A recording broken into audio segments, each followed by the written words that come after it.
In this video, we're going to take a screenshot from a 3D model and we're going to use it to generate different renders. We'll start with a strong prompt, use an agent to branch it into a few different stylistic directions, and then lock in one we like and apply it across the rest of the design. So I'm going to wire up a Nano Banana 2 node, and I'm going to plug in this pre-prepared prompt. We'll hit run.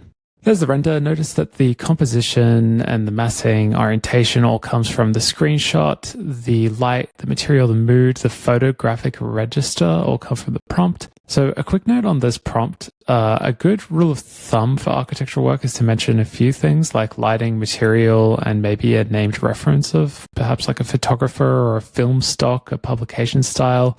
Generic adjectives like cinematic or beautiful don't give the model much to latch onto. Named references do.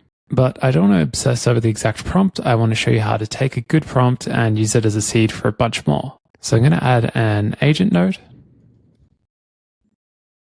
The job I want to give it is to take the prompt from before and generate a few alternative versions of it to keep the same subject and scene, but push it in different photographic directions.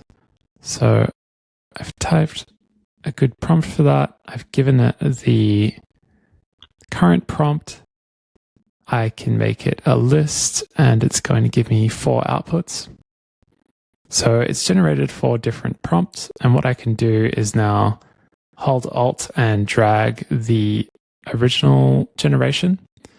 And I can remove this edge. So I can select it and press delete, or this red button in the middle to delete it. And then I can plug in the outputs of this node, and this will generate 4 different stylistic variations using Nano Banana 2.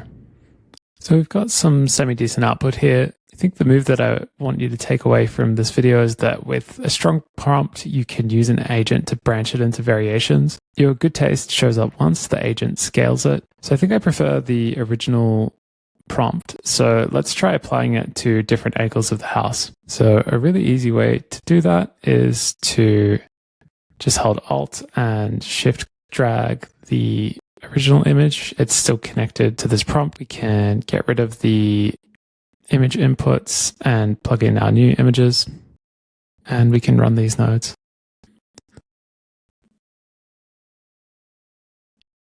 So that's the rendering pattern. You can start from a screenshot and one deliberate prompt.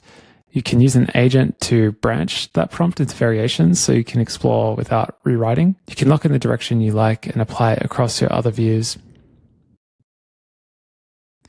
In the next video, we'll take one of these renders and edit it directly. We'll mask, sketch, and collage a few changes without losing the parts you want to keep. If you want to test out this workflow, the link is in the description. See you in the next one.